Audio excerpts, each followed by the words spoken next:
The world is on the thorn. U.S. plane in Taiwan. The world has been watching the war between Russia and Ukraine in fear for months. While the war that cost thousands of lives continues at full speed, the tension in the China-Taiwan conflict is at its peak. China was on the alert after the news broke that the Speaker of the U.S. House of Representatives Nancy Pelosi would visit Taiwan. Before Pelosi's plane landed, the lights of the airport were turned off and security was maximized. The war in Ukraine continues at full speed.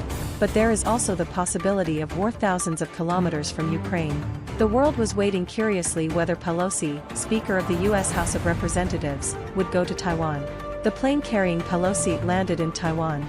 Before the plane of President of the U.S. House of Representatives Pelosi landed, the lights of the airport were turned off and security was maximized. Our delegation's visit to Taiwan honors America's unwavering commitment to support Taiwan's democracy, Pelosi wrote in her message.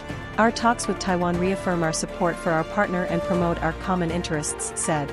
As the world faces a choice between autocracy and democracy, America's solidarity with 23 million Taiwanese is more important than ever today, Pelosi wrote in the same message. Minutes after Pelosi's plane landed, a statement came from China. China has described the U.S. actions in Taiwan as extremely dangerous. In the first statement from Taiwan's Ministry of Foreign Affairs, Pelosi's visit was described as a very strong show of support for Taiwan, and it was noted that this visit would improve U.S.-Taiwan ties.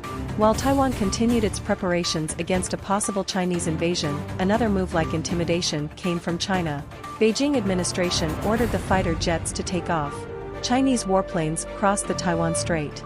It is also among the news that China has closed the Taiwan Strait to all civilian flights.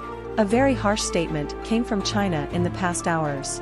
Beijing has announced that the U.S. will pay the price if the possible visit takes place. Hua Chunying, spokesperson of the Chinese Foreign Ministry, expressed Beijing's reaction in case of the visit, with the following words. The U.S. side will take responsibility and pay the price for undermining China's sovereign security interests. Amid intense warnings from China, 4 U.S. warships, including the aircraft carrier USS Ronald Reagan, were deployed in the waters east of Taiwan. While the tension between the USA and China continues, the world is closely following the war in Ukraine.